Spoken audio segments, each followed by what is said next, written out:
going, everybody? This is Kyle from the UA Playbook, coming at you with another deck profile. This time it's going to be on Roy Mustang. Now, I still have yet heard from one of my buddies on his deck list, but I'm going to go off of what I think is pretty good with the deck. With that being said, let's get right into it. Alright, starting things off with the zeros, I am running 2 of the Vato. On play, draw a card, discard a card, and then while his trigger says, draw a card. Draw support's pretty good. Then I run 2 Black Hayate as an active trigger. Restands the character, gives it plus 3k. And then when it's played, you look at the top 3 cards. If you find a Riza, add it to your hand. Place the remaining cards at the bottom of your deck in a random order. And if you do grab a Riza off of it, get the silent card from your hand. Helps you find the Rizas, helps you filter, helps you sort cards around. I think it's good as a 2-of right now. Then I'm running 4 of the Riza Hawkeye. It's pretty good. I mean, obviously, it's a raid target for Riza once we get to that point. So, absolutely. And it has a get trigger, add to hand. Then, rounding out the zeros, I run 4 of the Roy Mustang. Raid trigger for Roy Mustang. Has a trigger to go back to hand and is a 15k and produces you 1 energy.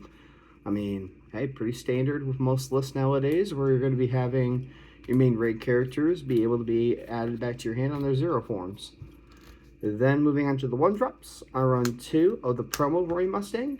He has Nullify Impact and has a trigger of 2k. And then if you have no cards in your hand, he gets plus 1,000. So he goes from a 2k to a 3k Nullify Impact. Very, very good card. Then rounding up the 1-drops, I run 4 of the Riza Hawkeye. Riza Hawkeye states, when played, look at the top 2 cards of your deck. You may place one on top and place one to the bottom, or if you don't like them, you can just place them straight to the bottom, and has a trigger or draw a card. Moving on to the 2-drops, I run 3 of the Roy Mustang. When played, you next something down by 1,000 BP. He's a 3,000 booster, or 3,000 attack BP. Comes out for 2, and then only produces you 1 energy, but I find this card to be very, very, very good with combination of like the 4-drop Riza and other cards in the game that are in this deck that help you just literally be able to remove things easier. Rounding off going into the 3-drops, I run 4 of the Riza Hawkeye. Produces you 2 energy, has no trigger, but when played, if you have a Roy Mustang out, you get to draw a card. Very good. Then I'm running for the color trigger. I'm running 4 Maze Hues. He has an activate main. I place 1 card from my hand to the sideline, and then he gets to get plus 1k, so he becomes a 4k. His color trigger states you can choose a character in opponent's front line with 3,500 or less BP, and you get to bounce it back to their hand. And then also his other effect is when you have 2 or fewer other cards in your hand, and if he gets sidelined from anything, you get to draw 2. It's a very good card. No, it's not draw 2, it's draw 1. My bad. That rounds things up for the 3-drops. Moving on to the 4-drops, I'm running 2 of the Edward Elric. What he has is a very interesting card. It's a momentum piece as well as can get you in that last bit of damage that you may be needing for game. So when played, you may choose a card from your life, add it to your hand, and then he gets to stand up. So when you play him down, he'd normally be there, but if you take a card from your life and add it to your hand, he gets to swing immediately. Also, once per turn, you may place 2 cards from your hand to the sideline. He gains impact for the turn. Very, very, very, very good. I don't know. I think, maybe 3 of is not a bad option either. But 4, I think, is just a little too heavy. Then we're going on to the Riza Hawkeye. This card is so freaking dumb. When you raid her and when played, so you choose something with 1,500 or more in opponent's front line, it gets minus by 1,000. Then you look at the top 4 cards of your deck. You place one of those on top of your deck, and then you place the remaining at the bottom of your deck in a random order. Then she also has an effect of activate main once per turn. And you may neg down something with 1,500 or more again for an additional 1,000. So if they're dealing with a 4k body, you can neg it down from mana 4k to a 2k simply on the same turn that she comes out, and the active ability remains permanently. So yes, when she's rated, effect doesn't happen anymore, but the being able to neg down something by 1,000 still stays every turn. Very, very, very, very good. And as well as being able to filter, put the top card that you need for the next turn on top is very nice as well. And then, boy, oh boy, the boy himself, Roy freaking Mustang. Whew, he's so good. So when you play him, you get the draw card. Then when you have no cards in hand, he gains impact 1. And then when attacking, he starts off by being able to hit something for 1,000, and then you can discard cards from your hand. And then he goes up, it increases it per card by 1,000. So let's just say you discard 5 cards from hand, he can remove a 5k body on the field for you, and then attacks resume. So he swings, you discard 5, kill a 5k. It's not going to happen often, but that's just an example of what you could do with this Roy Mustang.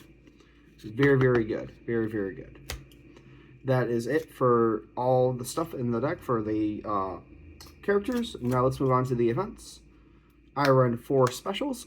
Flame Alchemist. It can remove something with 3k or less, but if I have a Roy Mustang out, it's 5k or less, and it has a special trigger to do the same thing. It just removes anything on your opponent's front line. Very, very good. Then, as I've stated before, I do run 4 finals in almost every single one of my lists, and in this list, it's not even close to an exception of that. So, obviously, when you play it, it's a 3-drop, 1 action, and then you get to restand 2 AP, and then if it's the last card in your life, you get to place a card from the top of your deck into your life area, so you don't lose the game. Phenomenal. Just, you know, hey, what can I say about that? And then another card that I'm running 3 of to round this deck up is the Military's in Trouble. It has, you draw 2 cards, and then if you have 2 cards, and if you only have 2 cards in hand, you have to draw additional cards. So instead of you drawing 2, you're able to draw 3, and then has a trigger to draw a card. So that is the Roy Mustang deck currently that I am working with. I'm going to go into thoughts and opinions on what you could take out, include certain cards if you want to, and yeah. So that is my deck profile currently for Roy Mustang. There are things that you could definitely add to the deck. I was unable to find the 4-1 action Roy Mustangs, which I definitely think is an auto-include in this deck. What that card does is it's if you have 2 cards or less in your hand, it gains 1,000 BP. Then if you have no cards in hand when attacking, you get to draw a card that has an active trigger to give something plus 3k and restand it. So that's just like an auto-include. I know some people are a little bit iffy on the numbers of how many Edward Alaric they're running in their deck. I think 2 to 3 is good. So some things you could cut out for those cards that I'm saying. So like, if I could find room for 4 of those 4-1 Roy Mustangs, I will find it. But things that you could definitely do to add at least 2 more Roy Mustangs in here is you could definitely cut the 1-1 Riza down to 2. Or the one energy and 1 action Riza, I should say, down to 2 to put into the 4-1 Roy Mustangs. If you really, really are wanting to play 4 of it, you could even take out the Military's in Trouble, and you could take out a Vato as well. So that way you're able to be able to see them more often. With that being said, this is the UA Playbook signing off.